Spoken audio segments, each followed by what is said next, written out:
Welcome, I'm Karen, and this is Cooking with Karen, an introduction to Canadian cuisine, a Remember When healthcare production.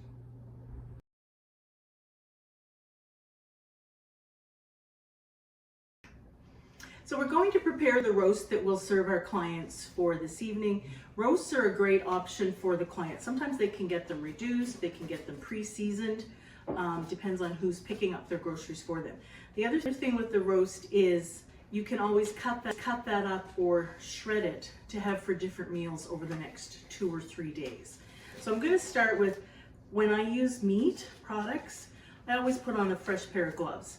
I would change the gloves between a beef, a pork, a chicken, just to keep transit. I also have two sizes of roasters to use. So if you're not sure if you're going to be adding vegetables to your roast, you could use a larger roaster. It's not a problem. Sometimes they may only have a smaller one. So the roast that I'm cutting up today, I'm going to show how to cut it and we're going to use the smaller roaster. Also, I have tongs as well. Tongs are really great for flipping the meat and for turning it over, especially as when we're cooking it, when we check on it. The other thing is when you come to cutting boards, there may be decorative cutting boards, there may be plastic cutting boards, there could be metal cutting boards. The trick is to always make sure that your cutting board, just give it a wipe first, and then to make sure that you give it a wash with a cloth afterwards. So I'm just going to get out the roast.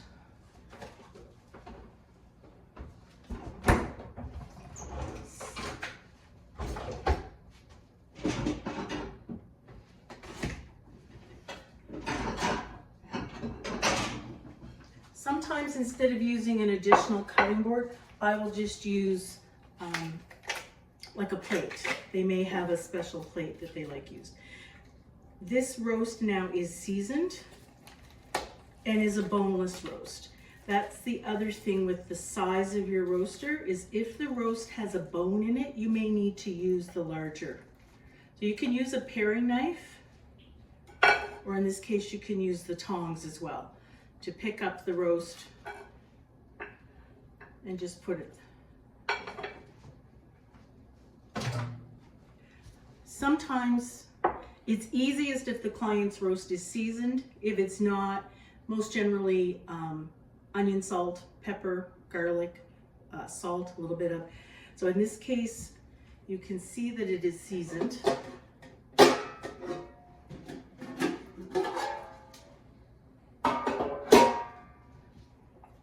So I'm just going to pick up this whole roast, just put it in, you can see that it just fits in nicely. So we can do a bit of a broth. We can also add some vegetables to that. This roast will cook for about 2.5 to 3 hours. So I will add the vegetables at about 1.5 hours. Okay.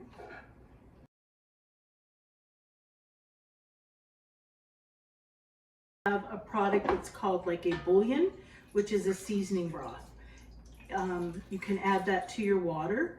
You do not need to add a lot of water, as you do not want to dry out your roast or have it floating. So that's there. Normally you can preheat your oven. In the case of the roast, I'm just sticking it in. We're going to set the oven at about 350, and it will preheat with the roast in there. Then you can set a timer if the client's home has one, just to remind you to check on the roast, maybe to baste it or to add the vegetables to it at that 1.5 hour mark.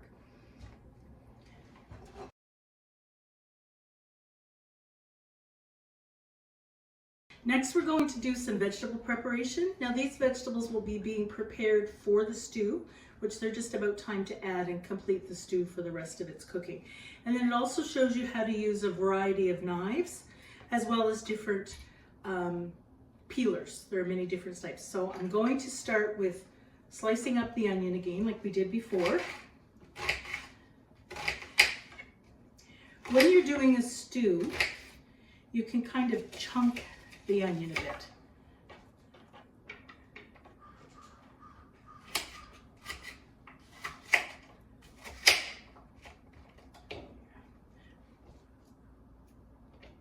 So just a bit of a cut on the onion. Next, we're going to do the turnip. Now with turnip, it can be a hard vegetable to cut. So usually I'll use a bit of a larger knife depending on what your client has. And you can start at this is where the turnip, when you pull it out of the ground, this is the part where the root stems would be. That sometimes is a good place to cut into. It tends to be a bit of a softer part. So slice your knife in and then just rock it back and forth. I usually cut it in 4. Just rocking back and forth when it's a bit difficult. Now, in the case of preparing this for seniors, be it 1 or 2 in their home, once you cut up the turnip, you may only want to use 1 or 2 pieces. Just use a baggie or some saran wrap or something. Do not just stick the turnip in the fridge, as it will dry out. So just stick those pieces in a bit of a baggie. They can be used over the next week or 2 with other things. Some seniors like raw turnip as well. So that's a nice change from just your carrots. So then I would take the paring knife. Some people peel towards themselves, some people peel away. I was taught to peel towards. So you can see the peels there. The other thing, a little trickier with turnip, but you can use a vegetable peeler. It's not something I would recommend, as turnip tends to be a very hard vegetable. You don't want to cut yourself. You still can cut yourself on a vegetable peeler. You'll notice that I'm not wearing gloves. Something you certainly can if you choose, but with doing vegetables, it's not really required. It's more, again, for the contamination of the different meats or plant-based products, which most generally, like a tofu or the risotto mix, those usually aren't. Most seniors don't use those. So we have our turnip peeled. I'm just now going to dice it up. So again, that rocking motion.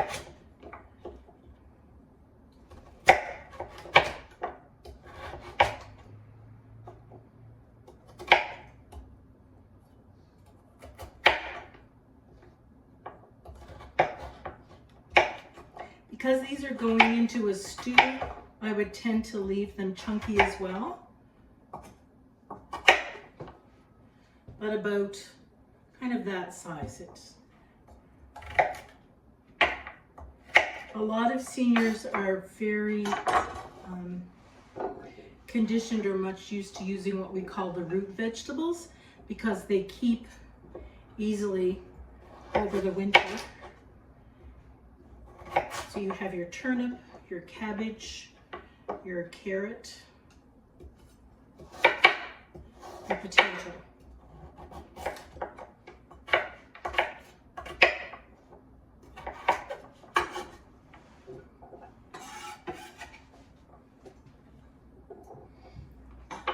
Next, I'm going to peel the potato. Now, it's only a small bit because we're just making a stew for 2 seniors, so it's not overly large.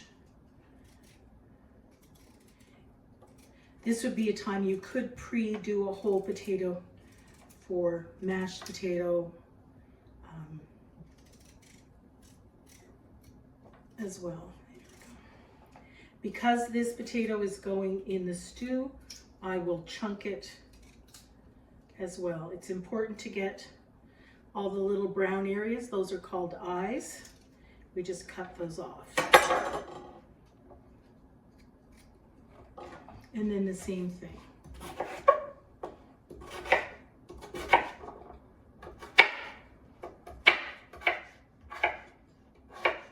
It's important not to make your pieces too thin, because you don't want them to cook too fast with the stew, because it is going to be in the oven again with the broth and the stew. Next, we're going to peel the carrot. I tend to hold the carrot on either end. I peel away from me. I just find that easier. Flip it over to the other end. The only time you would eat the peel on the carrot if it's summer and it's what we call a new carrot. Most generally, that's not something that's that common.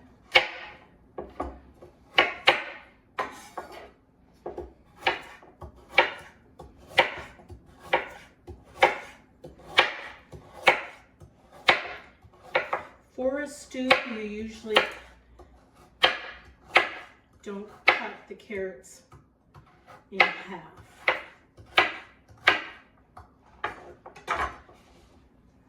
Okay, so there's our... I'm going to show you how to cut a cabbage. A lot of seniors will eat cabbage as it's a root vegetable, and the other one is the yam or the sweet potato. Not really great in a stew, but you would cut this the same way as you do the turnip, just kind of being mindful that it can sometimes be a little harder. So the cabbage, slice the end off. If it's kind of wilted or dark, you could peel off 2 of the outside leaves. I would cut the cabbage the same as the turnip, halfway through the top. Now, I would not put cabbage in my stew, but I will show you that it can be done on its own, where you would just break it apart and cook it. Some seniors like boiled cabbage, or you could continue to shred or dice this with an additional carrot and make a coleslaw.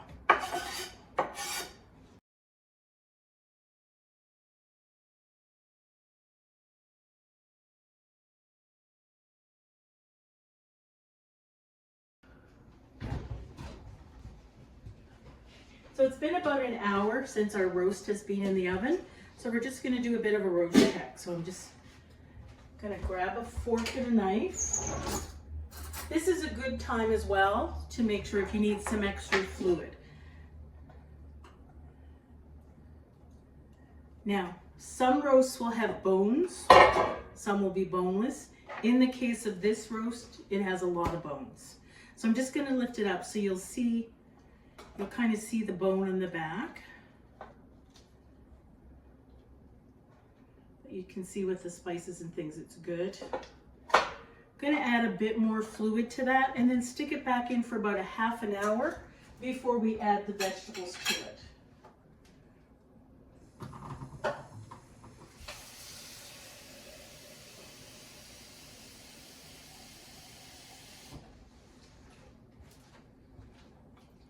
You can cook, now I'm going to also, so I'm going to put the roast back in the oven.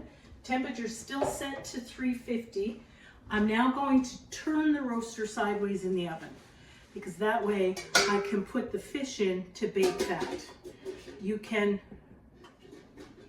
bake different meats at the same time. Never sit a hot roaster on a client's cupboard, wood or otherwise. Just onto a cutting board if you need to.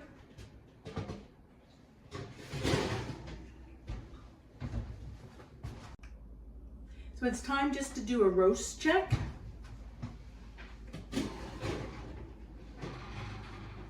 Always a good indicator is as your roast or whatever you're doing in the oven, you most generally start to smell it, but we need to make sure the vegetables are tender enough and that the meat is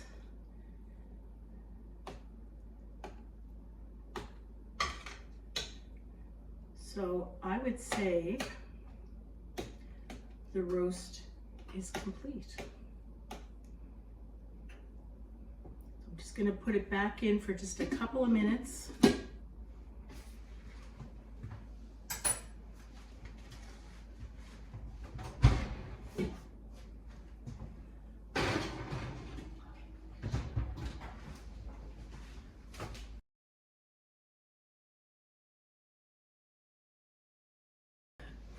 So we're going to take the roast out. It is ready now, and we're going to plate it up.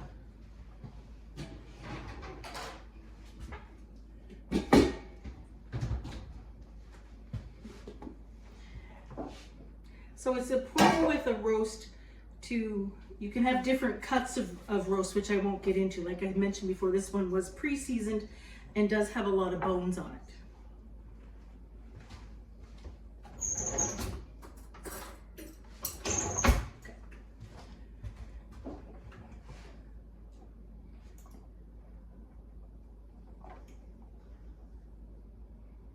As you can see, the roast is very tender.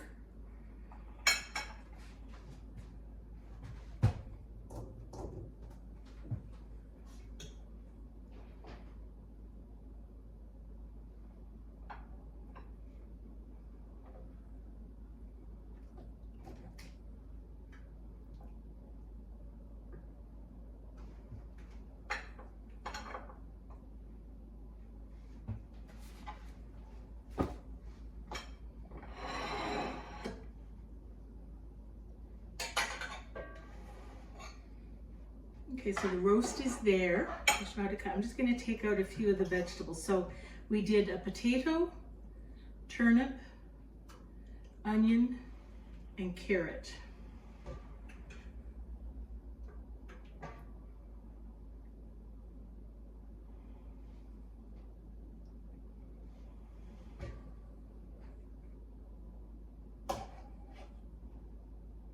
Sometimes when you're doing a roast, there we go. Sometimes your potatoes will actually really almost fall apart if they're cooked well.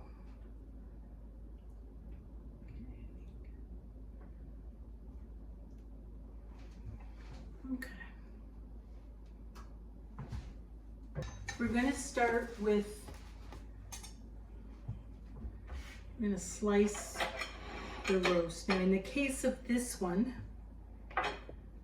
it's going to be a little difficult to slice it because it is very well done. So you would just cut off some little pieces. As you can see with a roast,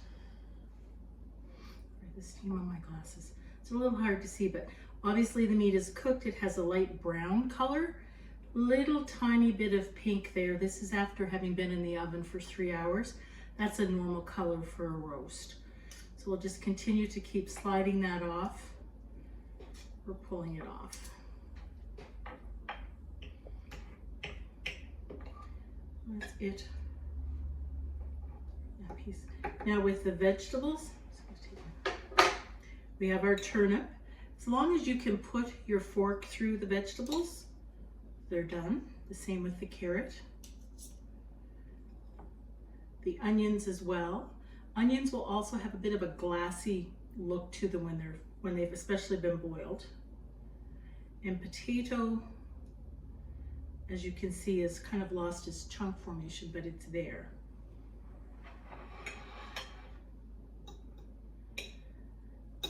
With a stew, some seniors will want each vegetable, which you could ask in advance, done separately. They may want them mashed. They may just want them cubed on their plate. That becomes a personal preference.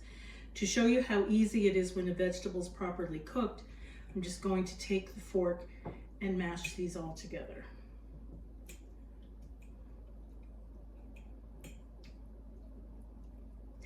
The color of turnip when it's cooked usually will be a little brighter than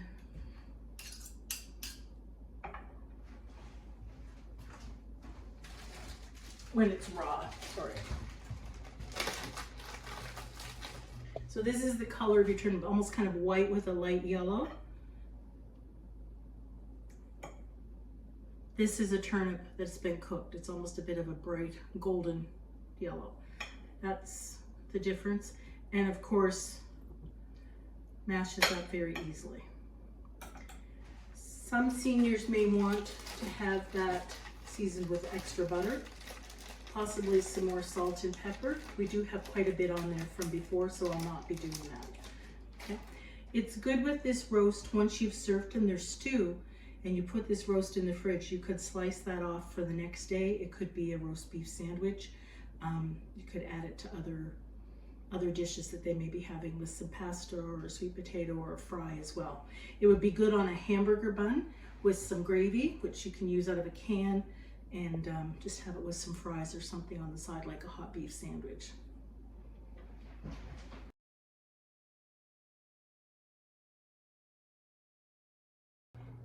Thank you for joining us, and happy cooking. I'm Karen, and this is a Remember When Healthcare production.